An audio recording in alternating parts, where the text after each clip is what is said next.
우리 성가대 찬양 대단히 감사합니다. 오늘 사도행전 두 번째 성령 강림과 다른 언어라는 주제로 말씀을 전하려고 합니다.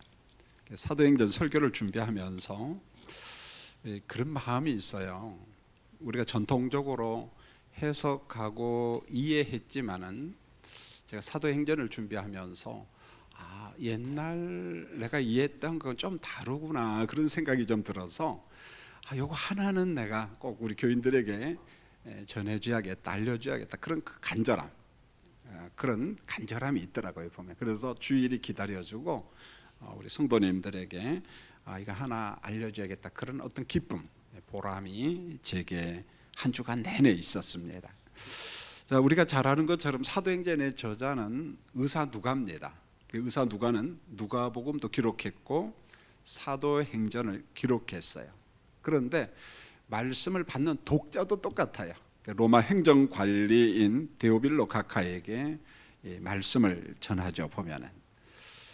자, 우리가 첫 번째 설교 시간에 이야기했습니다만 1편이 바로 누가복음입니다. 누가가 기록한 1편의 말씀이 누가복음인데, 예수님을 소개하면서 이 십자가 복음, 부활의 복음이 어떤 유대인들만의 복음이 아니라 이방인들에게도 복음이다. 열려있는 복음. 특별히 이방인들 가운데도 어떤 소외된 사람들, 정말 연약한 사람들, 대표적인 사람이 어린아이들, 또 여자들, 또 이렇게 병이 든 사람들, 자, 이런 사람들도 십자가 복음, 부활의 복음을 믿고 구원받아야 된다. 열린 복음, 동서남북 사방에 있는 이방인들에게 복음이 열려 있습니다. 이걸 전하고 있어요. 그 다음에 누가가 기록한 2편의 말씀이 바로 사도행전인데, 여러분 사도행전은 성령의 역사, 성령 강림, 성령의 일하심에 대한 말씀이 있는데, 이 성령 강림과 함께 이 십자가 복음, 부활의 복음이 예루살렘에서 시작하여 로마 제국까지 가는 거죠. 로마 제국의 심장부인 로마까지 확장되었다. 그러면서 제가 첫 번째 설교 때 강조를 했습니다. 하나님의 나라 선교는 첫 번째로 성령과 함께, 그 다음에 두 번째로 주님의 교회와 함께, 세 번째로 헌신된 사람과 함께, 그 이야기를 했어요. 그래서 성도님들이 사도행전 말씀을 공부할 때마다 이걸 잊지 말자고 했어요. 그리고 오늘 설교를 통해서 여기에다가 제가 한 가지를 더 첨가해서 말씀을 이제 전하려고 합니다. 자, 누가가 하나님의 구원 계획을 순번대로 쭉 열거를 합니다. 그게 어디 나오냐면 누가복음에 나와요. 누가복음 2장과 3장을 보면은 예수님의 족보 이야기를 하면서 예수님의 족보를 역사 안에서 찾아요. 시간 속에서. 그 대표적인 말씀이 누가복음 3장 38절에 예수님은 누구냐? 요셉의 아들이다, 이렇게 말해요. 요셉은 역사적인 인물이잖아요. 그래서 요셉의 아들 예수, 그렇게 이야기하면서 역순으로 쭉 올라가다가 어디까지 가냐면은 아담까지 올라가고, 그 다음에 아담을 누가 창조했지? 하나님. 그래서 요셉부터 시작해서 역순으로 아담까지 올라가고 하나님까지 올라가면서 족보를 갖다가 역사 안에서 찾고 있습니다. 그리고 누가복음 3장 21절에 바로 예수님께서 하나님의 의를 이루기 위해서, 하나님의 뜻을 이루기 위해서 세례를 받죠. 누가복음 4장 1절에 성령의 인도를 받아서 광야로 들어가요. 광야로 들어가서 40일 동안 금식하면서 공생의 사역을 준비를 합니다. 자, 예수님께서 금식할 때 원수 마귀 사탄이 와서 막 유혹을 할 때 예수님께서 사탄을 대적하지요. 공생의 사역을 준비했습니다. 그리고 누가복음 4장 14절에 갈릴리에 들어가서 하나님의 나라 복음, 천국의 복음을 전합니다. 여러분, 복음을 전할 때 그저 십자가 복음, 부활의 복음, 단순히 그 복음을 전하는 것이 아니라 병든 자를 고치고 귀신을 쫓아냅니다. 귀신을 추방합니다. 여러분, 여기에서 귀신 추방이 왜 중요하냐면은 그리스도와 함께 하나님의 나라가 이 땅에 임했습니다, 왔습니다, 이것을 증거하는 대표적인 사건이 뭐냐면은 외적인 능력 사역이에요. 막 병을 고치고 그 다음에 원수 마귀를 대적하는 능력 사역. 그래서 그리스도는 이 땅에 오셨는데 원수마귀를 대적함으로 하나님의 나라가 이 땅에 임했습니다라고 하는 외적인 표시를 보여주는 거예요. 선언을 하는 겁니다. 그리스도와 함께 귀신 추방과 함께 하나님의 나라가 왔습니다. 그리고 누가복음 19장 28절에 보면은 이제 6월절이 다가오자 예수님께서 예루살렘 성에 입성을 합니다. 낙이 타고 입성을 하잖아요. 그리고 누가복음 22장 54절에서 예수님께서 이제 잡혀요. 그래서 유대의 어떤 종교 지도자들, 대제사장을 비롯해서 공회 의원들 앞에서 종교 재판을 받습니다. 뭐 신성 모독죄다 이런 재판을 받고 누가복음 23장에 보면은 빌라도 총독 앞에서 로마법에 의해서 재판을 받죠 보면은. 그리고 누가복음 23장 46절에 드디어 예수님이 구약에서 예언한 대로, 특별히 이사야 선지자가 예언한 대로 십자가에서 보혈의 피를 흘리고 죽으셔요. 속죄양이 되죠. 우리의 죄를 짊어지고 주님이 죽습니다. 누가복음 24장 안식 후 첫날, 이 말은 주일날이에요. 주일날, 우리 지금 예배 드리는 주일날 안식 후 첫날 예수님께서 생명의 주님으로 부활합니다. 부활하신 다음에 40일 동안 예수님께서 이 땅에 거하면서 제자들을 만납니다. 그리고 십자가와 부활에 대해서 재교육을 하는 거예요. 왜? 그 전까지 제자들이 의미 파악을 잘 못했어요 보면은요.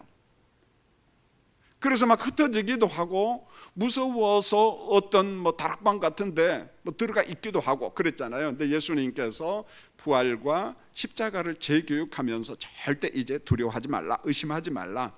그리고 예수님께서 승천을 하시는데, 승천하시기 직전에 누가복음 24장 49절에서 이렇게 말합니다. 약속하신 성령의 능력을 입히울 때까지, 받을 때까지 이 성을 떠나지 말라. 이 성에 머물러 있어라. 그리고 난 다음에 사도행전 1장 10절로 이제 연결이 되는 겁니다. 자, 예수님께서 흰옷 입은 두 천사와 함께 승천을 하잖아요. 여러분, 제가 서론적으로 장황한 설명을 했는데 이 자연스럽게 누가복음과 사도행전이 쭉 연결이 되어 있어요. 왜요? 누가복음은 1편의 말씀이고 사도행전은 2편의 말씀이니까 연결이 쭉 되어 있다는 말입니다. 자, 이제 사도행전 1장 13절로 14절입니다. 120명의 초대교회 성도들이 예루살렘에 있는 다락방에 모였습니다. 여러분, 이게 작은 다락방이 아니에요. 좀 규모가 있습니다. 자, 이곳에서 약속하신 성령의 강림, 성령의 권능을 임할 때까지 기다립니다. 자, 기다리면서 모인 성도들이 무엇냐? 마음을 같이하여 오로지 기도하는 일에 힘을 썼다. 전심을 다해서 은혜 받기 위해서 성령 강림을 기다렸다는 거예요. 기도했다는 거예요. 자, 이 과정에서 제자들이, 초대교회가 아주 참 중요한 일을 하는데, 여러분, 예수님을 배반한 가룟 요다는 이미 스스로 목숨을 끊었어요. 죽었습니다. 그러니까 제자, 사도가 한 사람 없어진 거잖아요. 그래서 가룟 요다 대신에 마띠아라고 하는 사람을 새로운 사도로, 주님의 제자로 선택을 했습니다. 여러분, 사도를 선발할 때 자격 기준이 있었어요. 그 첫 번째가 뭐냐면은 예수님을 목격한 사람들, 예수님의 사역을 본 사람들, 예수님께서 부활했다는 사실을 알고 있는 사람들. 그래서 예수님을 목격한 사람 중에서 한 사람, 마띠아를 제비뽑기를 해서 사도로 세우고, 그로 하여금 부활하신 예수 그리스도를 전하도록, 십자가에 죽으시고 부활하신 예수님을 증거하도록 마띠아를 갖다가 사도로, 제자로 선발을 했습니다. 자, 이제 드디어 오늘 본문 1절입니다. 자, 오순절날이 이름에 절기가 나오잖아요. 오순절날이 이름에 120명의 성도들이 한 곳에 모였습니다. 다락방에 모였다는 거죠. 여러분, 이스라엘 백성들이 성경에 보니까 반드시 지켜야 될 핵심 절기가 있어요. 물론 절기가 굉장히 많습니다. 그런데 가장 기본적이고 핵심적인 절기가 3개가 있는데, 그게 뭐냐면 6월절하고 무교절에 이게 붙어 있거든요. 보면은 여러분, 6월절이 뭔가요? 이스라엘 백성들이 애굽에서 종살이 하다가 이제 하나님의 시간표대로 출애굽을 합니다. 그런데 애굽의 왕 바로가 말을 안 들어요. 그래서 10가지 재앙을 보내잖아요. 마지막 장이 뭐냐면 장자의 죽음이에요. 그리고 짐승의 초태성의 죽음이에요. 자, 이때 하나님께서 이야기를 합니다. 어린 양을 잡아라. 피를 갖다가 문설주와 임방에 뿌려라. 그러면 죽음의 재앙이 그 어린 양의 피를 보고 넘어간다. 패스 오버, 유월절이라는 말이잖아요. 유월절을 생각하면서 우리는 죽음의 재앙에서 건진받았다, 그리고 우리가 출애굽했다, 이걸 회상하는 거예요. 이걸 기억하는 겁니다. 그 다음에 두 번째 절기가 맥추절이라고도 하고 오순절이라고도 합니다. 자, 유월절을 딱 지키고 난 다음에 50일째 되던 날 지킨다고 해서 오순이라고 해요. 다섯 수는 열이거든요. 5 곱하기 10이야. 50일째 지킨다고 해서 오순절이라고 이야기하고, 다른 말로는 성령 강림절이라고 이야기합니다. 자, 이때는 보리농사나 밀농사를 마친 다음에 첫 곡식을 하나님 앞에 드리는 거예요. 그래서 맥추절이라고도 이야기합니다. 하나님 감사합니다. 하나님 감사합니다. 절기를 지켰어요. 그리고 세 번째 3대 절기가 뭐냐면 수장절입니다. 1년 농사를 전부 다 짓고 곡식을 갖다가 창고에 저장을 합니다. 수장을 하고 난 다음에 하나님 앞에 감사절기를 지키잖아요. 하나님 감사합니다. 초대교회 성도들이 이제 오순절이 되자 다락방에 모였어요. 기도 처소입니다. 예배 처소입니다. 자, 말씀의 저자인 누가는 오순절날 다락방에 모인 곳에 강력하게 역사한 성령 강림 사건을 설명하는데, 이것은 지금까지 누구도 경험한 적이 없어요. 누구도 경험해 본 적이 없습니다. 그런 일이 벌어졌거든요, 보면은. 그래서 이전에 경험하지 못한 것을 이방 사람인 데오빌로 각하에게 설명을 하는데 이 설명이 어려운 거예요. 그래서 뭐뭐처럼 뭐뭐과 같은이라고 하는 비교를 통해서, 비유를 통해서 설명을 합니다. 마치 이런 거잖아요. 예수님께서 하나님의 나라는 무엇과 같다, 하나님의 나라는 뭐뭐처럼 생겼다.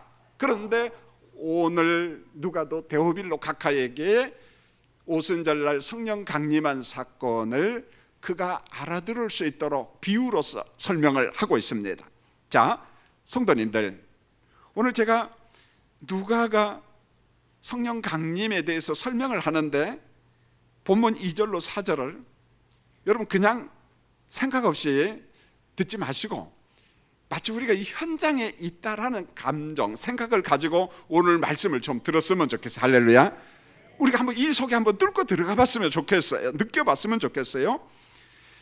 오늘 말씀에 보면은 거룩한 흥분 정도가 아니라 아주 두려운 흥분, 와 이거 정말 대단하다, 막 그런 느낌을 전 받을 수가 있습니다.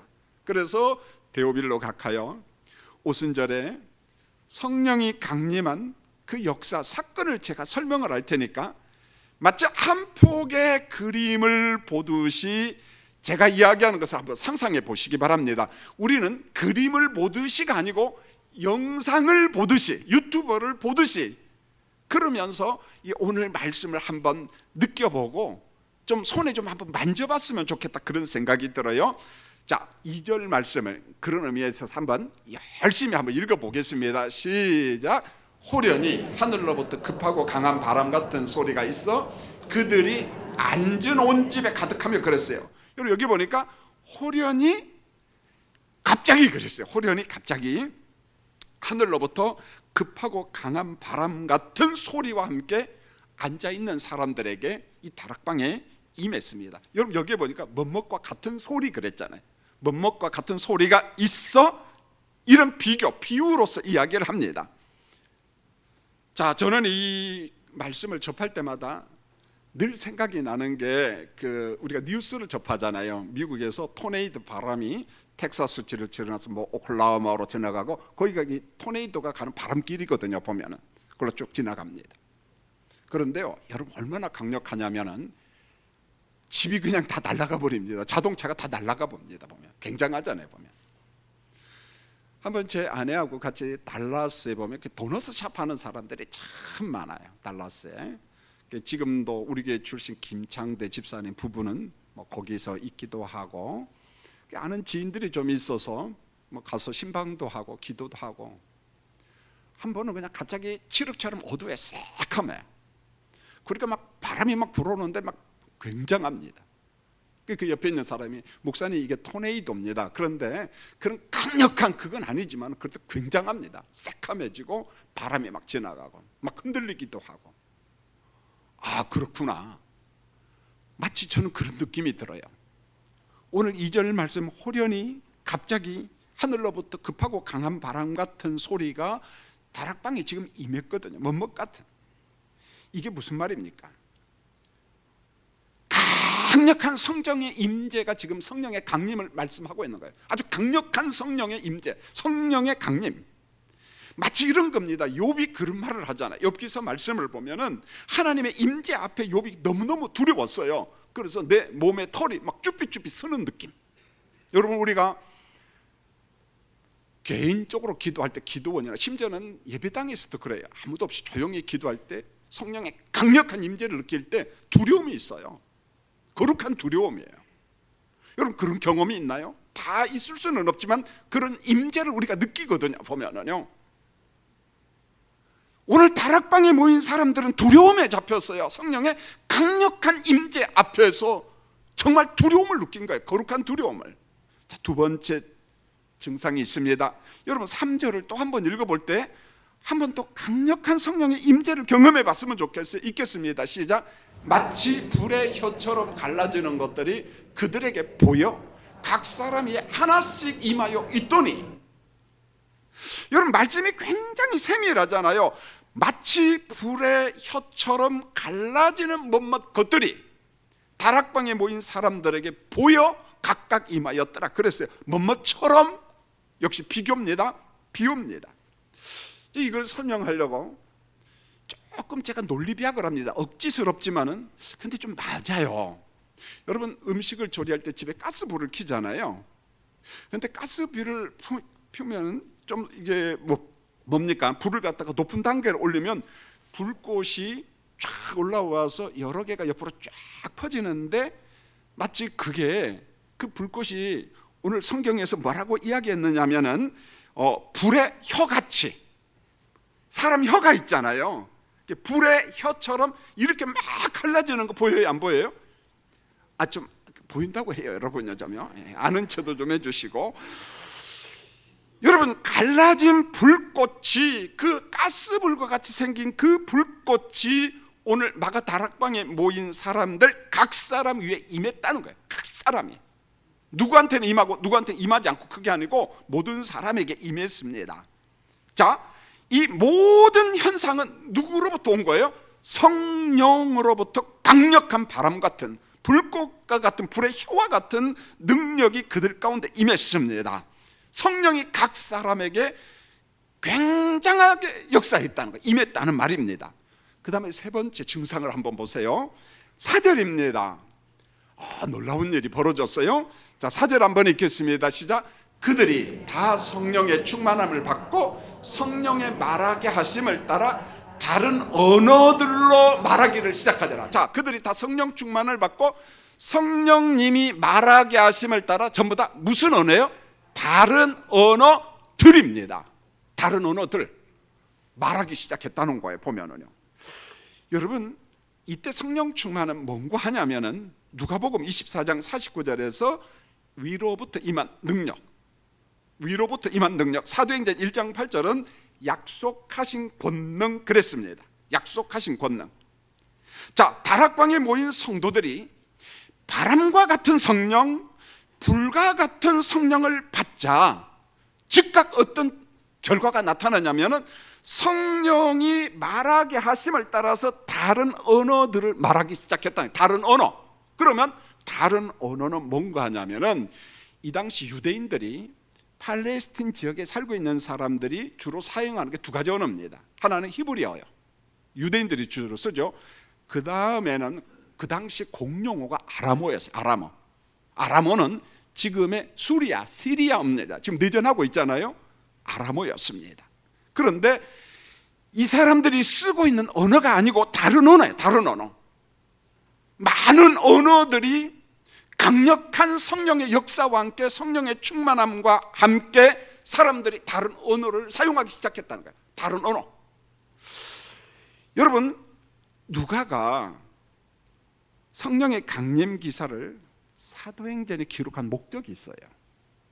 여러분 이걸 놓치면은요 오해는 마시고, 제가 무슨 잘난 체 하는 것은 아니고 그동안 한국교회가 성령 충만을 조금 왜곡했어요, 목회자들이. 그래서 내가 성령 충만을 받고 귀신을 쫓아낸다 그러면 자기 자랑하고, 내가 방언을 한다 그러면 좀 과시하려고 했고, 그러니까 지엽적인 것에 물고 넘어졌다는 거예요. 그런데 성령 강림과 성령 충만의 본질은 그게 아니거든요. 여러분 성령 강림과 함께 성령 충만한 역사와 함께 병을 고쳤더라, 뭘 했더라, 그게 아니고 다른 언어가 나타나. 이게 뭐지? 이게 사도행전에서 지금 강조하고자 하는 거고요. 이게 뭐지? 여러분 사도행전 1장 8절에 보면은 설명하고 있어요. 우리가 너무 잘 아는 말씀인데 성도님들 같이 한번 읽어보겠습니다. 자, 사도행전 1장 8절 시작. 사도행전 1장 8절입니다. 시작. 오직 성령이 너희에게 임하시면 너희가 권능을 받고 예루살렘과 온 유다와 사마리아 땅끝까지 이르러 내 증인이 되리라. 여기에 두 가지를 잘 알아야 돼요. 성령이 너희에게 임하시면 너희가 뭘 받고요? 권능, 성령의 충만함, 능력을 받고, 그리고 난 다음에 우리가 해야 될 일을 이야기하고 있어요. 예루살렘과 온 유대와 사마리아까지. 그 다음에 또 뭡니까? 땅끝까지라는 거예요. 여러분 지역을 잘 보세요. 예루살렘, 온 유다와 사마리아는 어떤 언어를 쓰냐면은 히브리하고 아람어를 썼어요. 이 두 가지 하면 소통이 됩니다. 문제는 땅끝이라는 거예요. 여러분 땅끝은 아람어나 히브리어를 쓰는 그런 팔레스틴 지역, 이스라엘 땅을 넘어 국경선 너머에 있는 나라들, 국경선 너머에 있는 나라들, 바로 그들에게 내 뭐가 되라? 증인이 되라. 내가 누굽니까? 그리스도. 내 증인이 되라는 거예요. 내 증인이 되라. 자, 그러면은 내 증인이 되라고 하는 그 땅끝이 어디냐는 거예요. 자, 본문 9절로 11절을 보면은 다른 언어권이거든요. 다른 언어를 사용하는 나라들입니다. 자, 팔레스틴 국경선 너머에 있는 다양한 나라들이 있겠지요. 자, 오늘 말씀 9절로 11절에 보면은 그 당시 나라 이름이 나와요. 뭐 여기 보니까 뭐 바데인, 메데인, 엘라민, 메소포타미아 하면 이게 어느 나라인지 잘 몰라. 여러분 엘라민은 이란이야. 이란 남부. 그래서 제가 이 나라들을 현대 이름으로 바꿀 테니까 이런 겁니다. 9절로부터 11절을 현대 나라로 바꾸면 고대 터키요, 그리스어, 그 다음에 애굽의 언어, 이라크 언어, 이란 언어, 로마 언어, 아프리카 북부에 있는 리비아 언어, 그리고 아라비아 언어, 다시 말하면 사우디아라비아 언어, 다양한 언어군 사람들이 오순절이 되니까 어디 왔어요? 예루살렘에 왔다는 말입니다. 여러분 5절과 10절에 보면은 오순절날 예루살렘에 모인 사람이 크게 두 종류의 사람이 모였습니다. 경건한 유대인들, 정통 유대인들, 두 번째로 천하 각국으로부터 온 사람들. 그러면 천하 각국으로부터 온 사람들이 누굴까요? 분명히 이방인이에요. 그런데 이 사람들은 종교를 바꿨어요. 유대교로 온 사람들이에요. 할례 받은 사람들입니다. 모세의 율법을 지키는 사람들입니다. 이 사람들이 오순절을 지키기 위해서 먼 거리 여행을 한 거예요. 예루살렘에 왔습니다. 그런데요 6절, 7절, 8절에 보니까 성령 강림과 함께 제자들이 방언을 말했다 그랬어요. 방언. 이 방언은 외국어예요. 외국어. 제가 하늘산 기도원에서 이천성 목사님한테 욕먹어가면서 방언 연습했다는 거 제가 이야기를 했어요. 엄청 욕했어요. 방언 못하는 사람은 개하고 친구다 그랬어요. 그런 제가 악담을 들으면서 저도 막 친구랑 랄랄라 하니까 막 저는 그게 방언인 줄 알고 너무 좋아했어요. 그러나 그 이후로 가만히 생각하니까 그것은 방언이 아니라 연습 방언, 랄랄라 방언이었어요. 야, 이거 랄랄라도 재밌대 여러분요. 그런 방언이 아니라는 거예요. 오늘 말씀 오해하지 마세요. 오늘 6절 7절 말씀 성령 강림과 함께 제자들이 성령 충만함을 받고 방언을 했다라는 말은 날랄라 방언이 아니고 연습 방언이 아니고 말 그대로 외국어예요. 외국어. 그런데 외국어를 각국에서 온 사람들이 알아들었어요. 이란 사람이 알아듣고 이라크 사람이 알아듣고 리비아 사람이 알아듣고 사우디아라비아 사람들이 전부 다 알아들었습니다. 자기 지역의 언어로 들려왔습니다. 여러분, 절 보세요. 이곳에 복음을 전하는 제자들이 외국어 학원을 다녀서 언어에 능통한 제자들일까요? 여러분, 이때 외국어 학원이 있었어요? 없었어요? 함정 없어요. 없었다고 이야기 좀 해주세요, 여러분요. 여러분, 없어요, 여러분. 외국어 학원이. 이 사람들은요, 동시통역이 뭔지도 몰라. 전부 다 갈릴리 사람이야. 시골 사람들, 물고기 잡는 사람들. 다른 복음 세면 촌놈들이야, 촌놈들. 그런데 각국에서 온 사람들이 제자들의 설교를 자기 나라 말로 알아들었어요. 어떻게 설명할까요? 성령의 동시통역이라는 거예요. 성령의 동시통역하는 일이 벌어졌습니다. 오늘 누가복음을 기록하고 사도행전을 기록한 누가는 이때 환경을 극적으로 설명을 하는데 이렇게 말했어요. 제자들이 전하는 복음을 듣고 소동을 했습니다. 놀라 신기하게 여겼습니다. 갈릴리 사람들이 증거하는 복음을 자기 나라 언어, 자기 나라 방언으로 다 알아들었어요. 여러분, 이런 거예요. 갈릴리 촌놈들이 복음을 전하는데 아람어로 복음을 전해. 그런데 저 이라크에서 온 사람들이 알아들어. 이걸 사우디아라비아에서 온 사람들이 알아들어. 한국에서 간 여러분들이 한국말로 알아들어. 이걸 일컬어 우리는 뭐라고 이야기할까요? 기적이야, 기적. 놀라운 기적이 벌어졌습니다. 여러분, 본문 9절로 11절에 각국에서 모인 사람들이라고 해서 각국, 12절을 보세요. 이 현상에 사람들이 놀라서 당황을 합니다. 당황을 했습니다. 야, 어찌된 일이냐? 도무지 있을 수 없는 일이 지금 벌어진 겁니다. 사람들이 깜짝 놀랐습니다. 13절에 보니까 이런 반응이 나와요.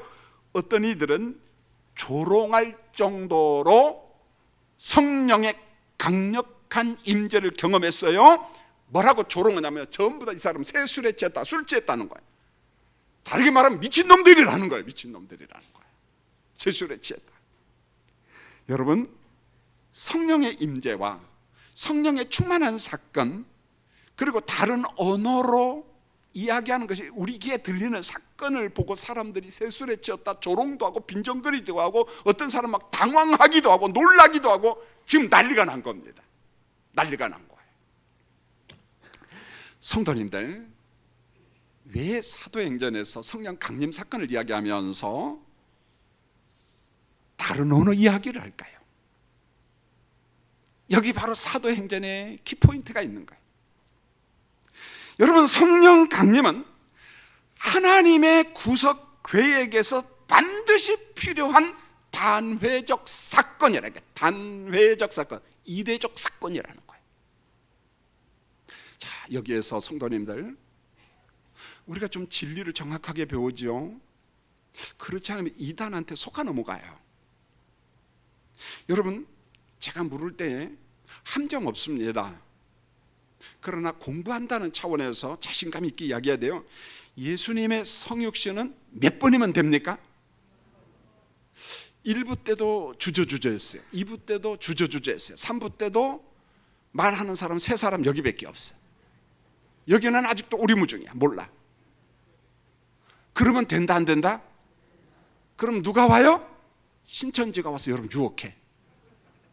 다시 공부합니다. 예수님의 성육신은 몇 번이면 된다?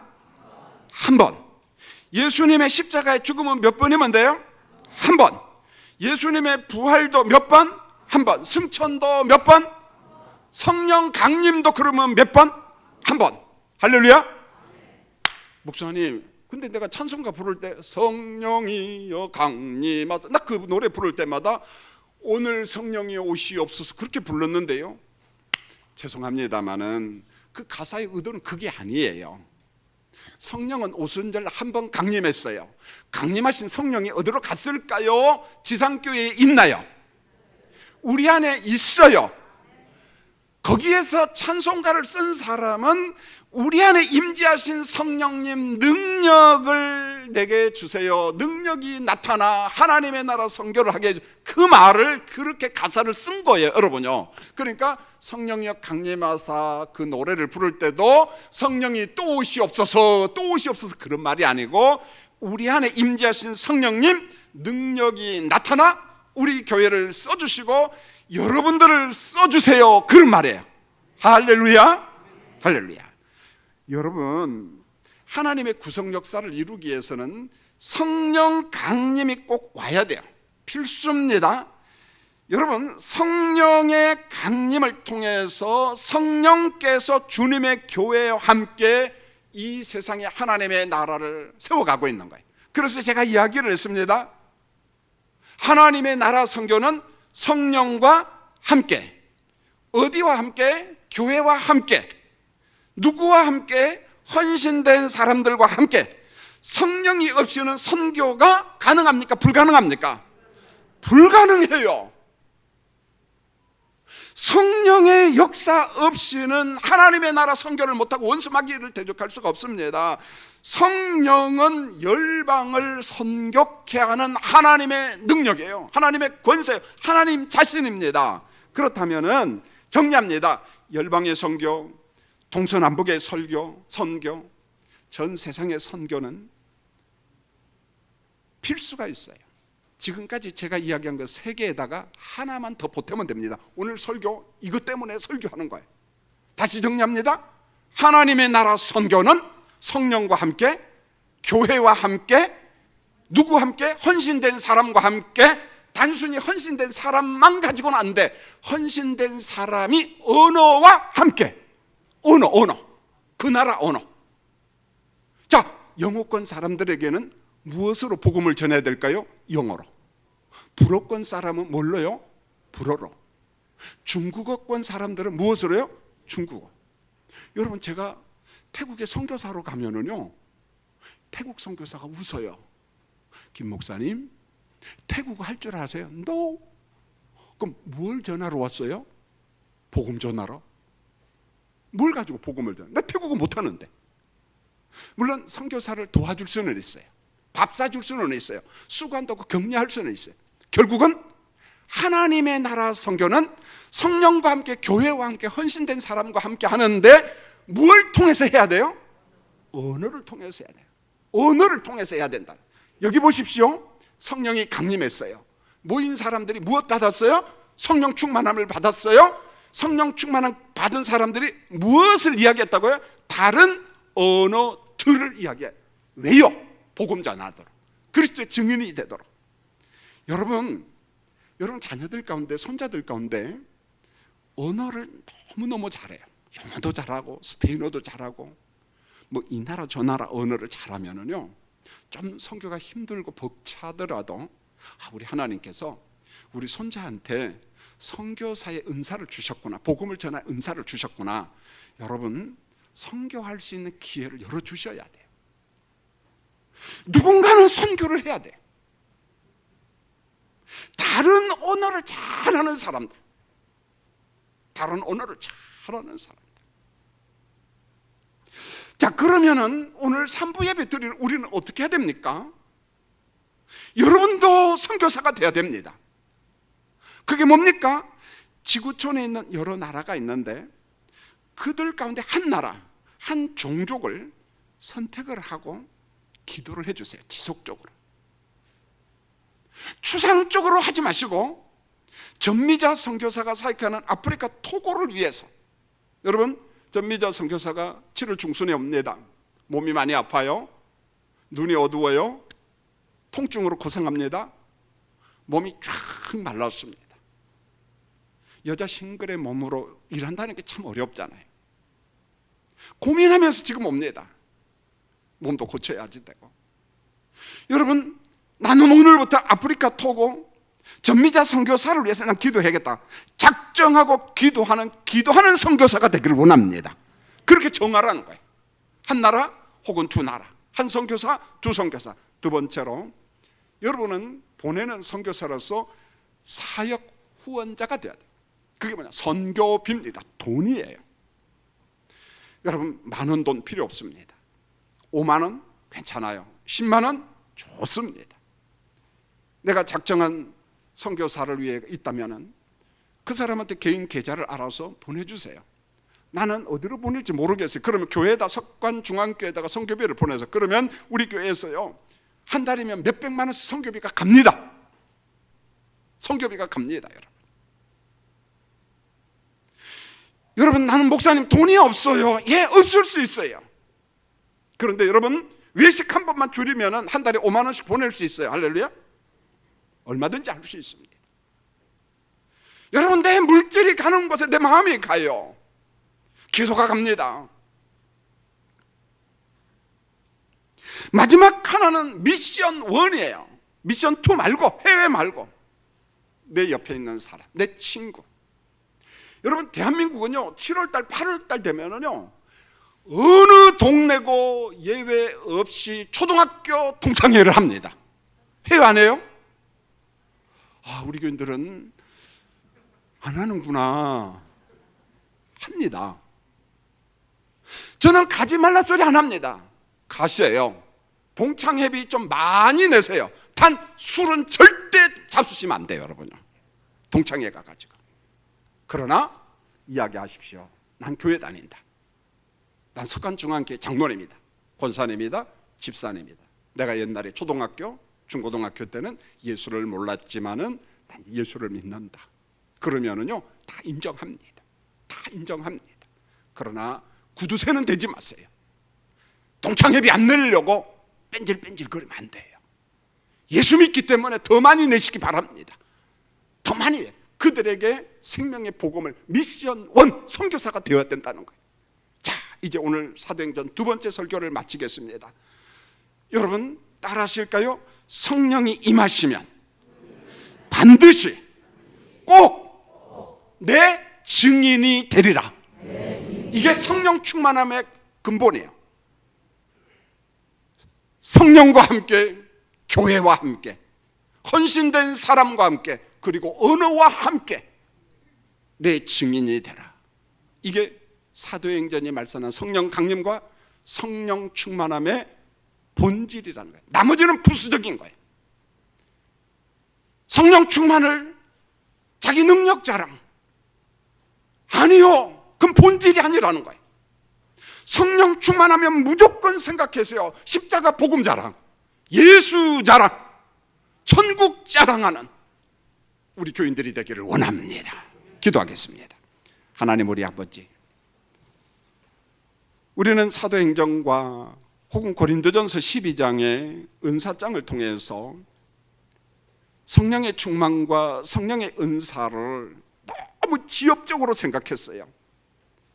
그런데 성령 강림은 구속사의 한 축이고, 성령 충만함을 주신 목적은 십자가 복음, 생명의 복음, 천국의 복음을 전하도록 우리에게 주신 하나님의 능력입니다. 이제는 성령 충만하면은 가장 본질적인 것, 예수를 증거하고 천국을 증거하는 우리 교회와 우리 성도님들이 되도록 은총을 베풀어 주시옵소서. 예수님의 이름으로 기도합니다. 아멘.